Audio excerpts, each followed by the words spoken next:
History का आपको ये पार्ट 18 होगा। पार्ट 18 के अंतर्गत हम वर्ल्ड हिस्ट्री का यूनिट 4 देखते हैं। राष्ट्र राज्य प्रणाली या नेशन स्टेट सिस्टम हम जिसको कहते हैं। इसके अंतर्गत हम आपको 19वीं शताब्दी में राष्ट्रवाद का उत्थान पढ़ेंगे, rise of nationalism in 19th century. राष्ट्रवाद इटली एवं जर्मनी में राष्ट्र निर्माण, राष्ट्रवाद इटली एवं जर्मनी में राष्ट्र निर्माण, nationalism state building in Italy and Germany. फिर देखिए राष्ट्रीयताओं के आविर्भाव से साम्राज्यों का विघटन। देखिए disintegration of empires through the emergence of, आविर्भाव मतलब आपको एमरजेंस होता है, उभर या निकलना। Disintegration of empires through the emergence of nationalities. फिर देखिए यहाँ पर राष्ट्र राज्य का जो स्वरूप है उसको थोड़ा समझने का प्रयास करिए। देखिए यहाँ पर जो कहा गया मध्य युग, देखिए राष्ट्र राज्य का जो स्वरूप है उसको यहाँ देखिए मध्य युग में यूरोप अनेक छोटी छोटी राजनीतिक इकाइयों में विभक्त था अथवा वे धार्मिक आधार लिए हुए थे। वहाँ के निवास क्षेत्रीय भावना, स्वार्थ एवं धार्मिक कारणों को अधिक महत्व देते थे। किंतु 16वीं सदी में यूरोप के राजनीतिक ढांचे महत्वपूर्ण परिवर्तन हुए। देखिए मूल परिवर्तन छोटी छोटी इकाइयों का स्थान पर राष्ट्र राज्यों को उदय के रूप में हुआ। देखिए सुदृढ़ राष्ट्र राज्यों में इंग्लैंड, फ्रांस, स्पेन, पुर्तगाल, स्वीडन आदि थे। देखिए इन राज्यों में लैटिन परंपराओं से हटकर राष्ट्रीय साहित्य भाषा और नवचेतना का विकास हुआ। राष्ट्र राज्यों के उदय कारण ऐतिहासिक आधार पर राष्ट्रों की सीमाएं अधिक तार्किक हो गई। अपने राष्ट्र के प्रति देश प्रेम की भावना राष्ट्र राज्यों के उदय का प्रमुख आधार बनी। इटली के मैकियावेली ने द प्रिंस में देशभक्त राजा की कल्पना कर राष्ट्र राज्यों की संकल्पना को जन्म दिया। उसने कहा कि कमजोर स्थिति में राजा जन कल्याण की योजना लागू नहीं कर सकता। अंतर्राष्ट्रीय हित की दृष्टि से सुदृढ़ राजतंत्रों को परम आवश्यक बताया। उसकी पुस्तक राजाओं की बाइबिल बन गई। धार्मिक युग आपको मध्य वर्ग का उदय, सामंतवाद का पतन, राष्ट्रीयता का उत्थान, व्यापारिक क्रांति, चर्च का विरोध, सैन्य क्षेत्र में प्रगति, भौगोलिक खोज आदि कारक नवीन निरंकुश राजतंत्र उद्भव के प्रमुख कारण बने। इंग्लैंड और फ्रांस यूरोप के दो प्रारंभिक राष्ट्र थे। इंग्लैंड और फ्रांस के बीच चलने वाला 70 वर्षीय युद्ध 1337 से लेकर 1453 ईस्वी के परिणामस्वरूप जहाँ दोनों देशों में आपको राष्ट्रीयता का विकास हुआ, वहाँ यह युद्ध आपको फ्रांस के विजय कारण इंग्लैंड के लिए अनिष्टकारी सिद्ध हुआ। इंग्लैंड को युद्ध के प्रारंभ में जो सफलता मिली थी, अर्थात जिस फ्रांसीसी भूभाग पर प्रभाव स्थापित करने का अवसर मिला तो उससे हाथ धोना पड़ा। साथ ही युद्ध में इंग्लैंड की असफलता का राजा की शक्ति भी कम हो गई थी। वे के दो सामंती परिवार लंकास्ट्री और याक के बीच 30 वर्ष 1455 से 1485 ईस्वी तक सत्ता के लिए संघर्ष चला। ऐसी स्थिति में आपको 1450 ईस्वी में आपको हेनरी सप्तम गद्दी बैठा। उसके संपूर्ण शासनकाल में उसकी नीति का प्रमुख उद्देश्य सुदृढ़ राजतंत्र की स्थापना था, जिसके द्वारा आपको शांति एवं व्यवस्था स्थापित की जा सकती थी। हेनरी संप्रभु ने कुलीनों एवं सामंतों को नियंत्रित करने के अनेक कदम उठाए। देखिए सर्वप्रथम 1487 ईस्वी में एक कानून लीवेरी और मेंटेनेंस द्वारा सामंतों को पृथक सेना रखने का निषेध कर दिया। दूसरे स्टार चैम्बर न्यायालय की पुनर्स्थापना द्वारा सामंतों को मनमानी रोक दी गई। देखिए ये न्यायालय बड़े से बड़े सामंत को भी दंड दे सकते थे। तृतीय आर्थिक सुधार, राज्य के आय में वृद्धि की व्यापार को उन्नत किया गया। देखिए चतुर्थ, उसने सामंतों एवं कुलीनों को प्रभावहीन बनाने के लिए मध्य वर्ग को सक्षम प्रदान किया। पंचम, वैवाहिक संबंधों द्वारा उसने स्पेन, स्कॉटलैंड आदि से महत्वपूर्ण संबंध स्थापित किए। इस प्रकार हेनरी सप्तम ने इंग्लैंड को आंतरिक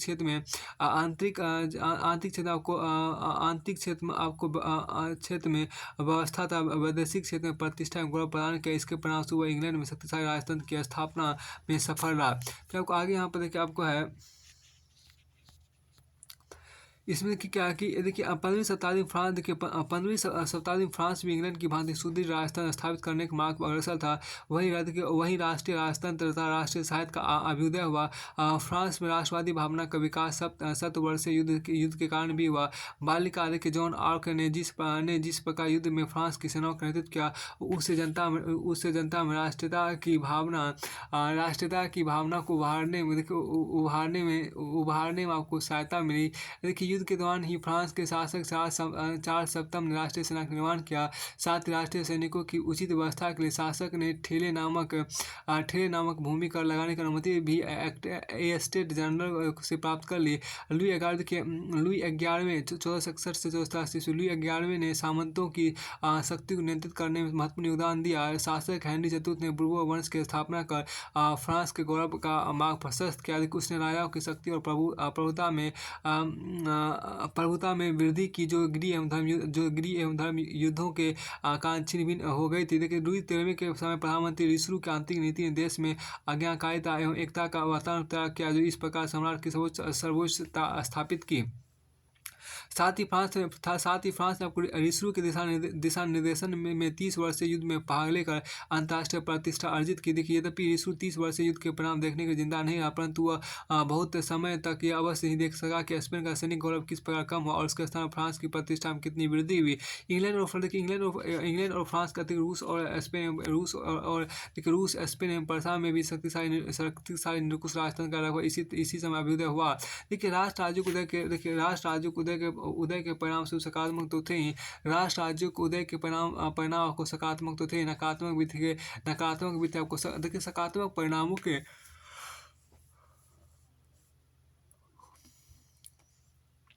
सकारात्मक परिणामों को सामंती व्यवस्था की अराजकता का खात्मा, कृषि दासता की समाप्ति, उत्पादन उन्नत विधियों की खोज को प्रोत्साहन, उत्पादन में वृद्धि, विनिमय के तरीकों में सुधार, भौगोलिक खोजों को बढ़ावा आदि महत्वपूर्ण के शक्तिशाली एवं स्थिर केंद्रीय सत्ता ने व्यापारियों को देश के भीतर ही संरक्षण दिया। के बाह्य प्रतिद्वंद्विता से भी सुरक्षा प्रदान की। उदाहरण के तौर पर इंग्लैंड के ट्यूडर वंश के संस्थापक हेनरी सप्तम ने कई वस्तुओं के आयात पर रोक लगाकर गृह उद्योग को संरक्षण प्रदान किया।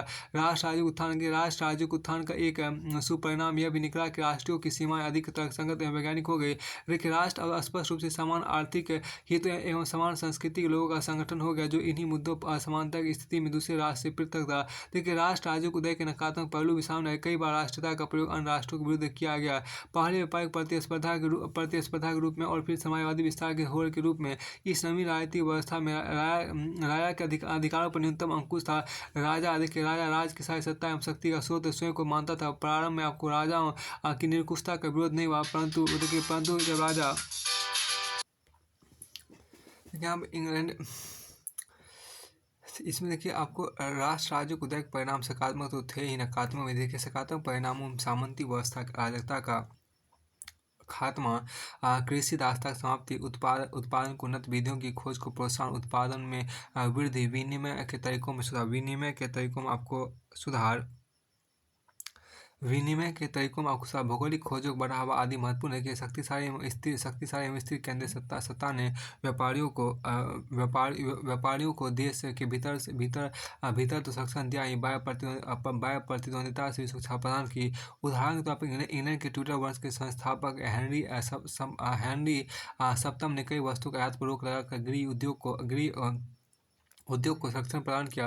राष्ट्र राज्यों के उत्थान का एक सुपरिणाम यह भी निकला कि राष्ट्रों की सीमाएं अधिक तर्कसंगत एवं वैज्ञानिक हो गई। देखिए, राष्ट्र अब स्पष्ट रूप से समान आर्थिक हितों एवं समान संस्कृति के लोगों का संगठन हो गया, जो इन्हीं मुद्दों पर असमानता की स्थिति में आपको दूसरे राष्ट्र से पृथक था। देखिए, राष्ट्र राज्यों के उदय के नकारात्मक पहलू भी सामने आए। कई बार राष्ट्रीयता का प्रयोग अन्य राष्ट्रों के विरुद्ध किया गया, पहले व्यापारिक प्रतिस्पर्धा के रूप में और फिर साम्यवादी विस्तार की होड़ के रूप में। इस नवीन राजनीतिक व्यवस्था में राजा के अधिकारों पर न्यूनतम अंकुश था। राजा राज की सारी सत्ता एवं शक्ति का स्रोत स्वयं को मानता था। प्रारंभ में राजाओं की निरंकुशता का विरोध नहीं हुआ, परंतु जब राजा स्वेच्छाचारी होने लगा, तब निरंकुश राजतंत्र के विरुद्ध भी वैसे ही आंदोलन हुए जैसे सामंत एवं चर्च के प्रभुत्व के विरुद्ध हुए थे। देखिए, आने वाले युग राष्ट्रीय चेतना जनता का अधिकारों का होने वाला था। दुर्भाग्य से राष्ट्रीय राज्यों का उदय यूरोप में शांति स्थापित नहीं कर सका। मध्य वर्ग द्वारा समर्थित राष्ट्रीय राजाओं ने सामंती युद्धों को समाप्त करता आंतरिक शांति और व्यवस्था के नाम पर युद्ध किया, परंतु सामंती युद्धों के बाद राष्ट्रीय और वंशानुगत युद्धों की शुरुआत हुई। इस अंतर्राष्ट्रीय युद्धों का केंद्र हैब्सबर्ग राजवंश था।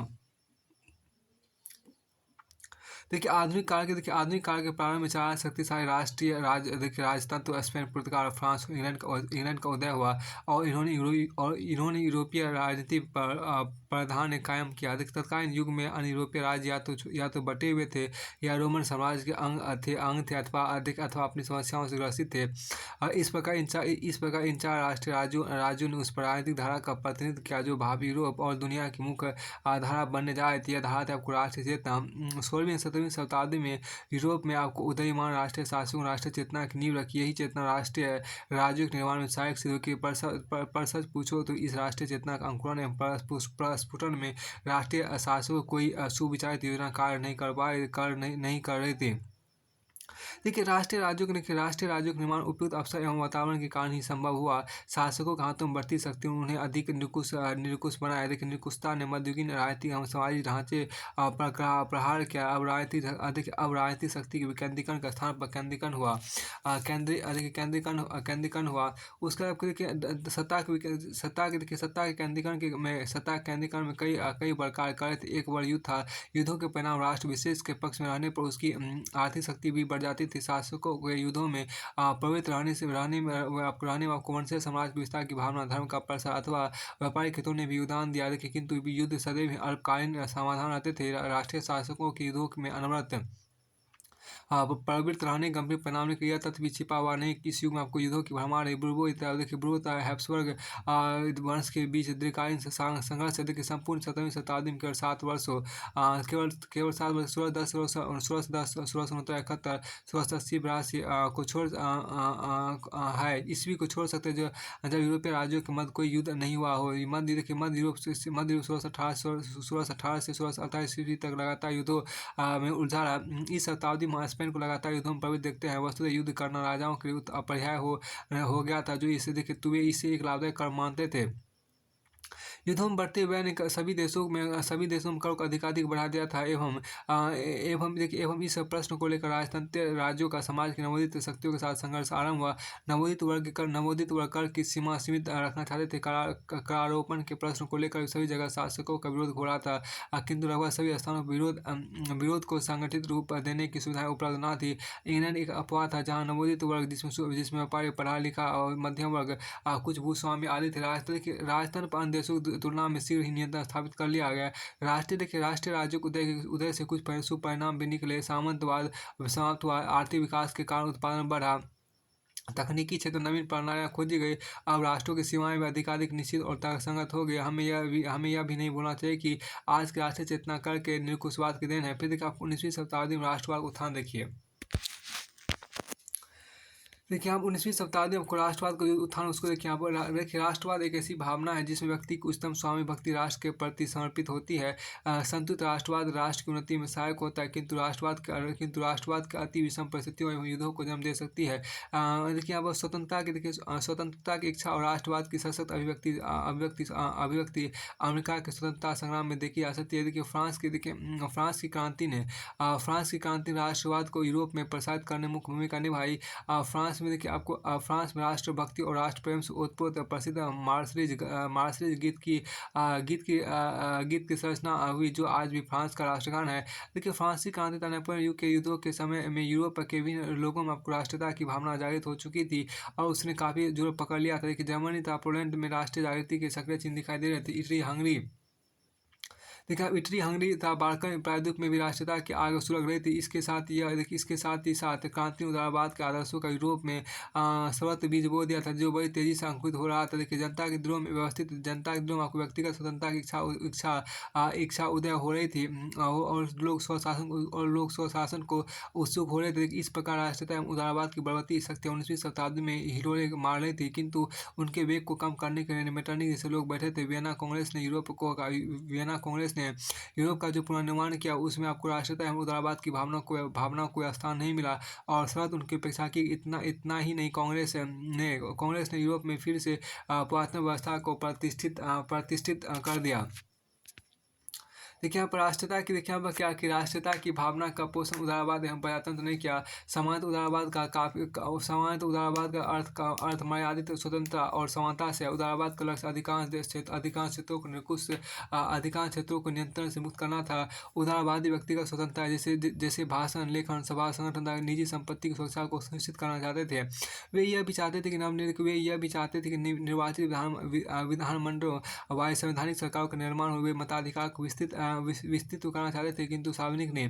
पर देखिए प्रारंभ उदारवाद सीमित मताधिकार और व्यक्तिगत अधिकारों के संवैधानिक गारंटी के साथ लोकप्रिय हुआ। उदारवादी कम से कम हस्तक्षेप के पक्ष में थे। वे मानते थे कि कानून एवं व्यवस्था बनाने में सरकार को सिर्फ पुलिस के रूप में काम करना चाहिए। उदारवादी उन्मुक्त व्यापार लेसेज फेयर के समर्थक थे। वे सरकारी मामलों में धार्मिक हस्तक्षेप का विरोध करते थे।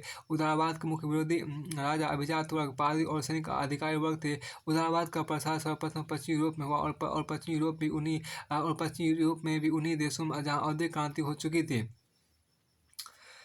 देखिए अब सैद्धांतिक रूप से राष्ट्रीयता 18वीं शताब्दी के बौद्धिक आंदोलन से आपको अनुप्राणित थी। देखिए जिसने आपको असमानता और निरंकुश शक्ति की कई आलोचना की। देखिए राष्ट्रवादी संसदीय प्रणाली और विधि नियम के पक्ष में तो था, किंतु यह वर्ग आपको गरीबों या मजदूरों को मताधिकार देने के पक्ष में नहीं था। देखिए यह वर्ग चाहता था कि समाज सुधार हो, किंतु ऐसा इसलिए चाहता था कि वे तानाशाही शासन से स्वयं को बचाने में सफल हो।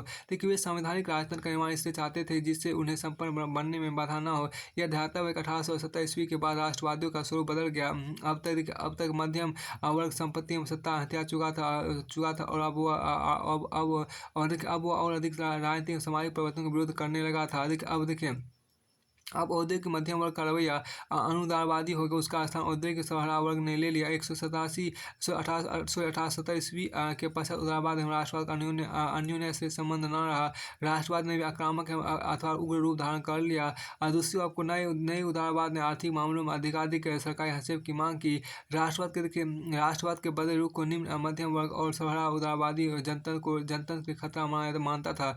देखिए राष्ट्रवाद का आदर्श धर्मनिरपेक्षता का आदर्श बिना अधूरा प्रतीत होता है। देखिए फ्रांस की क्रांति के फलस्वरूप यूरोपीय देशों में धर्मनिरपेक्ष राज्यों की स्थापना का मार्ग प्रशस्त हो गया।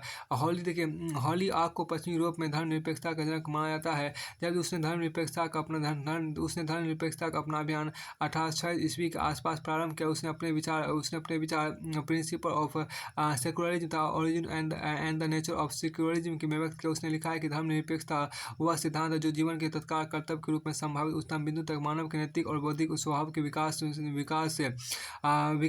की खोज करता है। देखिए धर्मनिरपेक्षता के सिद्धांत के प्रचार के फलस्वरूप यूरोपीय देशों में राष्ट्रीयता की भावना बलवती होने लगी। देखिए यहाँ पर राष्ट्रीयता की भावना परंपरागत रूढ़िवादी शक्तियों को चुनौती देकर उदारवादी प्रवृत्तियों को प्रोत्साहन दिया। एक विचारधारा के रूप में राष्ट्रीयता के उदय से पूर्व उदारवाद का आरंभ 16वीं और 17वीं शताब्दियों में आपको हो गया। उदारवाद का व्यवस्थित विकास इंग्लैंड में हुआ। राजनीति सिद्धांत के रूप में उदारवाद का आरंभ आपको थॉमस हॉब्स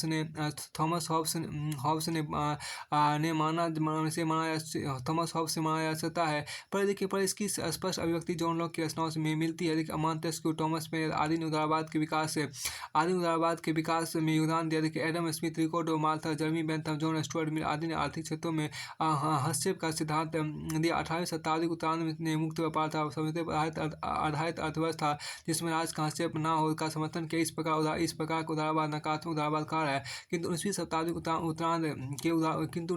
के उदारवाद ने सार्वजनिक हित के नाम पर व्यक्ति की स्वतंत्रता में राज्य के हस्तक्षेप को स्वीकार किया। इस प्रकार का उदारवाद को सकारात्मक उदारवाद कहा है। लॉस्किता मैकाइवर ने भी आवश्यक सेवाएं राज्य के हाथों में रखने की वकालत की।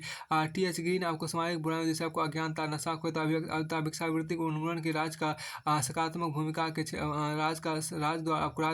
भूमिका के निर्यात की दलील दी। फिर देखिए आपको राष्ट्रवाद को उदय एक सिद्धांत के रूप में यूरोपीय ज्ञानोदय, इंग्लैंड की शानदार गौरवपूर्ण क्रांति तथा फ्रांस की क्रांति परिणाम स्वरूप आपको ज्ञानोदय ने यह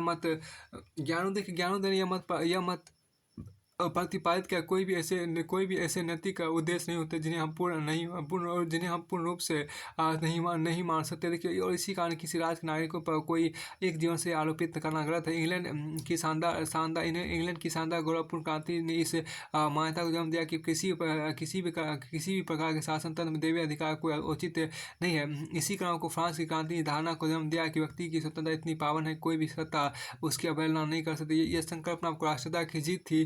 देखिए, राष्ट्रता उस राजतंत्रीय शक्ति के प्रत्युत्तर के रूप में जन्मी, जिसका यह दावा था कि देवी अधिकारों के आधार पर राजा की शक्ति निरंकुश होती है। इंग्लैंड में आपको राजा की शक्ति के विरुद्ध संपन्न वर्ग की चेतना राष्ट्रता के रूप में मुखरित हुई, क्योंकि राजा ने संसद की सहमति के बिना प्रजा पर कर आरोपित करने चाहे थे। फ्रांस में राष्ट्रता राजतंत्र के विरुद्ध एक प्रतिक्रिया के रूप में प्रकट हुई, क्योंकि वहाँ राजा ने राजनीतिक प्रसंगों पर चर्चा अथवा बहस रोकने की चेष्टा की थी।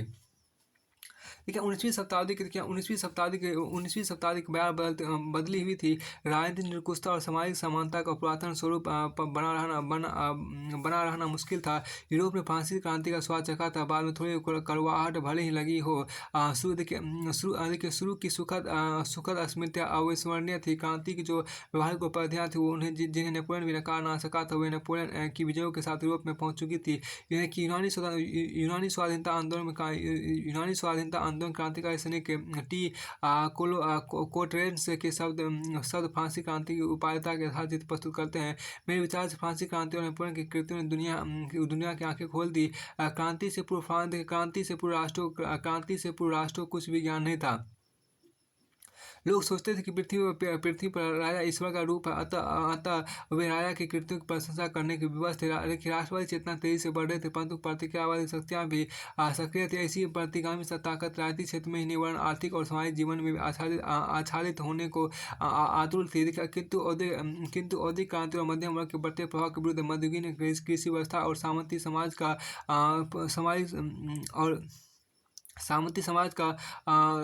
पोषण अब संभव नहीं था। विकास को अवरुद्ध किया जा सकता था, किंतु समय के साथ अवरोध नष्ट हो जाते थे। देखिए, वियना कांग्रेस में एकत्र राजनीतिकों ने अपनी समझ एवं अनुभव के आधार पर यूरोप का पुनर्निर्माण पुरातन व्यवस्था को प्रतिष्ठित किया था। उन्होंने 19वीं शताब्दी के नए युग के लक्षण राष्ट्रीयता, उदारवाद एवं लोकतंत्रीय भावनाओं से यूरोप को दूर रखने की अपनी प्रतिष्ठा को दोहराया था। किंतु उन्होंने आपको अंकुरित बीजों को पहचाना नहीं था। यही कारण है कि देखिए, आपके यही कारण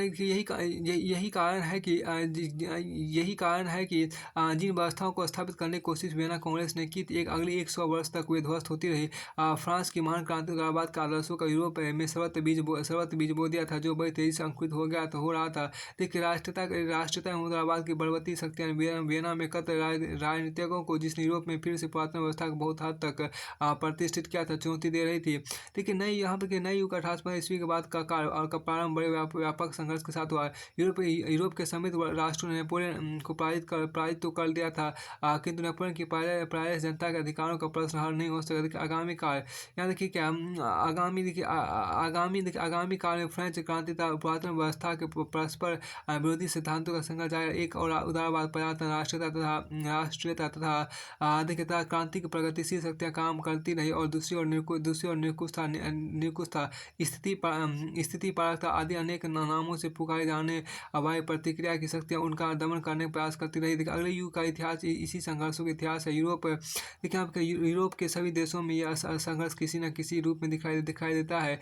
ग्रेट ब्रिटेन, फ्रांस, स्पेन जैसे देशों में जहाँ राष्ट्रीय एकता पहले से ही थी, और जो स्वतंत्र जनता निरंकुश शासन अंत कर अपने अधिकारों की प्राप्ति का प्रयत्न कर रही थी। इस तरह यहाँ आपको आंदोलन उदारवादी और जनतंत्रवादी था, जो देश विभक्त थे, जैसे जर्मनी ऑस्ट्री या पराधीन थे, जैसे पोलैंड तथा आयरलैंड। उनमें जनता राष्ट्रीय विभाजन को मिटाकर राष्ट्रीय एकीकरण तथा निवेशी तथा विदेशी शासन से मुक्ति के लिए स्वातंत्र संघर्ष कर रही थी। इन देशों में आपको आंदोलन मुक्त राष्ट्रवादी था, किंतु इसके साथ ही वहाँ की जनता अपने अधिकारों की प्राप्ति के लिए प्रयत्नशील थी, और और इस तरह वहाँ आंदोलन के और इस तरह वहाँ आंदोलन का एक पहलू आपको जनतंत्रवादी था। 19वीं शताब्दी यूरोप में जितने जितने भी संघर्ष हुए उन सब की जड़ों में एक आधारभूत प्रश्न यह था कि राज्यों के शासन प्रबंध उन लोगों का सहयोग कहाँ कहाँ तक प्राप्त किया जाएगा जो संबंधित राज्यों के निवासी हैं। इटली के एकीकरण और जर्मनी के एकीकरण का आधार भी यही प्रश्न था। लेकिन एक बात और 1815 से 1850 ईस्वी का कोई युग राजनीतिक दृष्टि से असफलता का युग था। राजनीतिक दृष्टि से एक युग तभी असफल माना जाता है जब उस युग ने संघर्ष का निर्णायक समाधान प्रस्तुत किया हो अथवा उस युग की आधारभूत प्रवृत्ति ने अपने पूर्ण विकास की दिशा में सफलतापूर्वक कार्य किया है।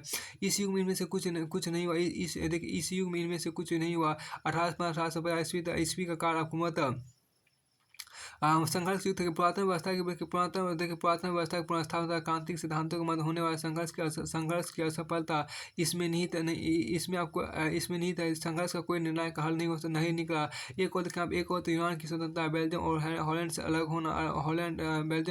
से अलग होना, फ्रांस में जुलाई 1830 ईस्वी में आपको ब्रूगो वंश का प्रदर्शन किया जाना था। ब्रिटेन 1832 ईस्वी के सुधार कानून का पारित होना था तथा भविष्य में प्रतिक्रिया के गढ़ ऑस्ट्रिया में ही मेटरनिक ऑस्ट्रिया का चांसलर को निकाल कर बाहर किया जाना आदि तथ्य इसके सूचक थे कि यूरोप के प्रतिक्रियावादी शासक महाद्वीप की जनता पर अपने विचार और पुरातन व्यवस्था को थोपने में सफल ना हो सके। दूसरी ओर यूरोप में 1830-1848 ईस्वी क्रांति की असफलता महाद्वीप के अधिकांश देशों में स्वेच्छाचारी शासन इस तथ्य के प्रमाण थे कि राजनीति क्षेत्र में नए सिद्धांत अपने को स्थापित ना कर सके था। ऐसा करने में उन्हें समय लगेगा, परंतु देर सवेर राष्ट्रवाद की विजय हुई। 1830 ईस्वी यूरोप में उन सरकारों का राज था जो किसी भी प्रकार के परिवर्तनों के विरुद्ध नहीं था। शासन अपनी स्वच्छाचारिता को बनाए रखना चाहते थे कि समाज दृष्टि से सरकार कुलीन वर्ग था अपने रूढ़िवादी प्रावधान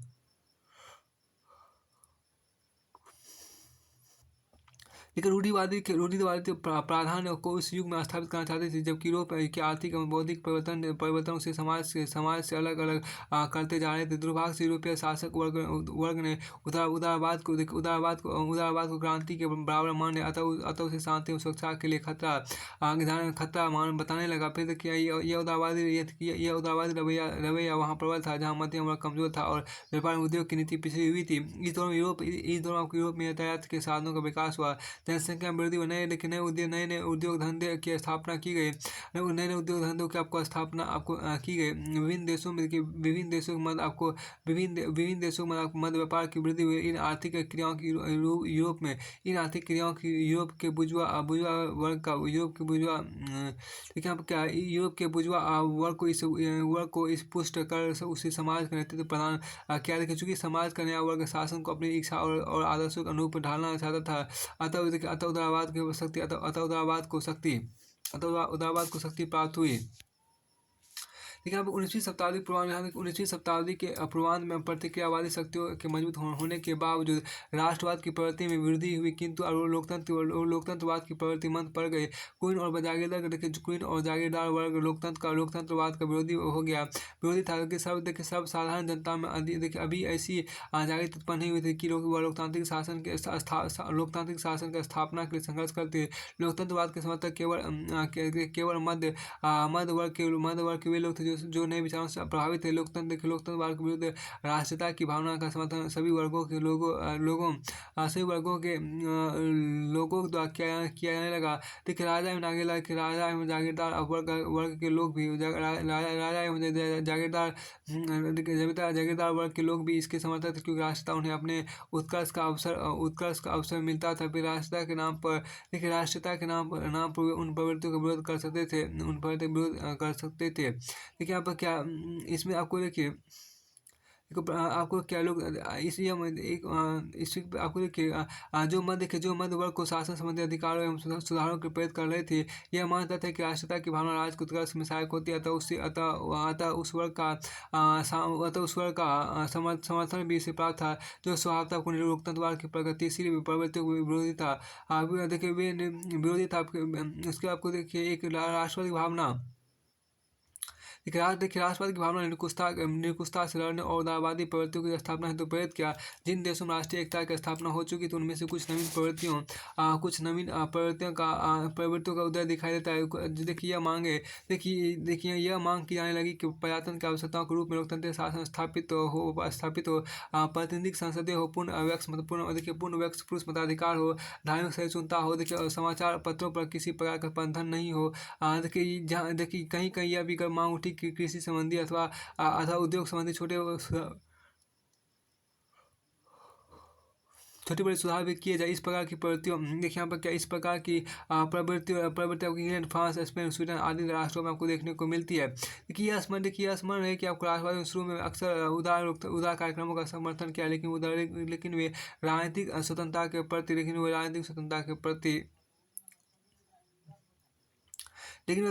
वे आपको राजनीतिक स्वतंत्रता के प्रति अधिक चिंतित एवं जागरूक थे। स्वराज उनका जरा जोरदार था। वनस्पति आपको राज प्रणाली वनस्पति आपको राज प्रणाली को उनका अर्थ था कि समान भाषा, देखिए हम क्या कि समान भाषा रीति रिवाज समान भाषा रीति रिवाज तथा समरूप संस्कृति के लोग अधिकार वे अपनी स्वयं की राजनीतिक शक्ति बनाए रखे। वे अपने देखिए आप बनाए रखे। उसके आपको आगे यहाँ पर कहा गया, देखिए आप इसके बाद आपको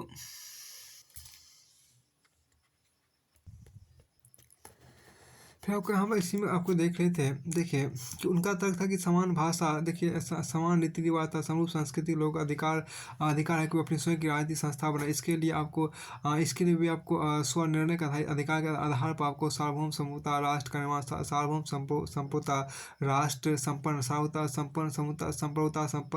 राष्ट्र का निर्माण आपको संपूर्ण राष्ट्र निर्माण कर चाहते थे। उदारवाद लोकतंत्र व राष्ट्रीयता आदि नवीन परिणाम से आपको पश्चिमी यूरोप सहित शेष यूरोप में भी नए शासन विधानों का निर्माण किया गया। देखिए यहाँ पर एक अनुमान के अनुसार आपको 1880 ईस्वी के मध्य यूरोप के देशों में जो नए शासन विधान बने उनकी संख्या 300 से ऊपर थी। देखिए जिन देशों को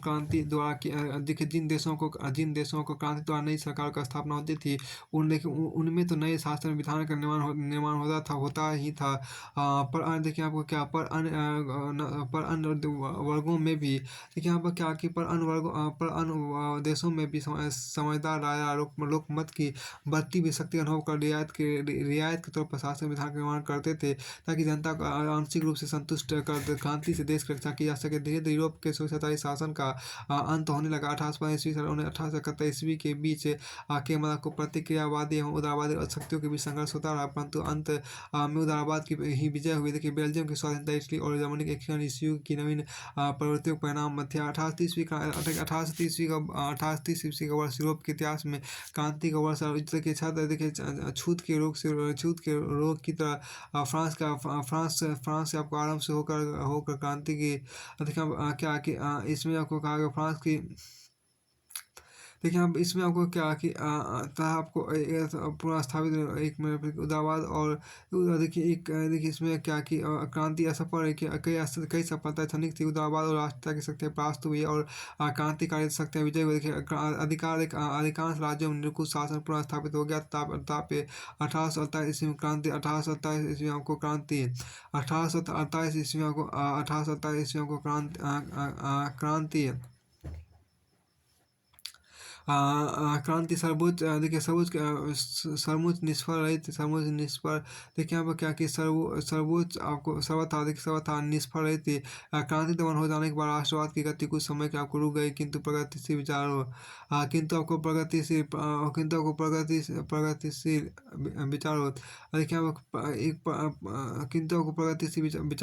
विचारधाराओं देखिए हम क्या विचारधाराओं को सदैव के लिए नहीं दबाया जा सकता। कि क्रांतिकाल में किए गए कुछ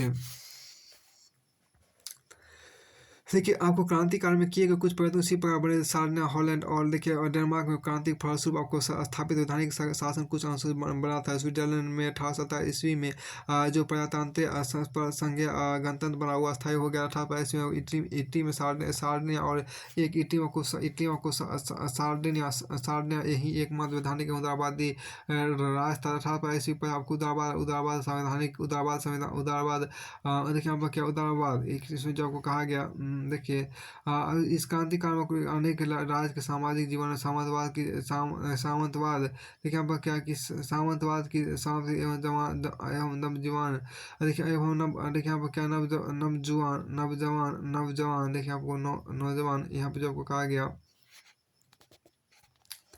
और प्रतिक्रिया की विजय भी आपको बाद विपुल से पुनर्जीवित कर नहीं किया। सामंतवाद की समाप्ति के साधन कृषक सामंतवाद की समाप्ति से साधन कृषक को व्यक्तिगत स्वतंत्रता प्राप्त हो गई और कुलीनों के प्रबंध के रूप में प्रबंध से मुक्त हो गए। 1871 से 1914 ईस्वी के समय यूरोप में अनेक छुट्टियों के पश्चात देखिए पश्चात आपको क्या शांति का समय था।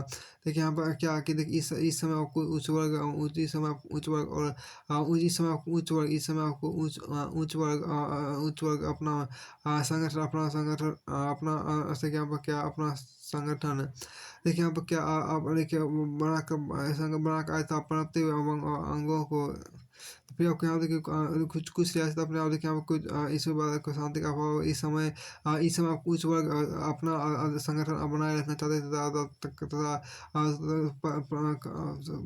तथा अपनाते हुए वर्गों की कुछ रियासतों देकर अपने आप को बनाए रखने के यत्न कर रहे थे। उदार रूढ़िवादी वर्ग एवं संस्थाएं अधिक लोकाधिकार देश सीमित मताधिकार देखिए सीमित मताधिकार तथा केंद्रीकरण करके पिता लाने का प्रस्ताव कर रहे थे। फिर देखिए यहाँ से आपको टिप्पणी इसको यहीं तक रखिए।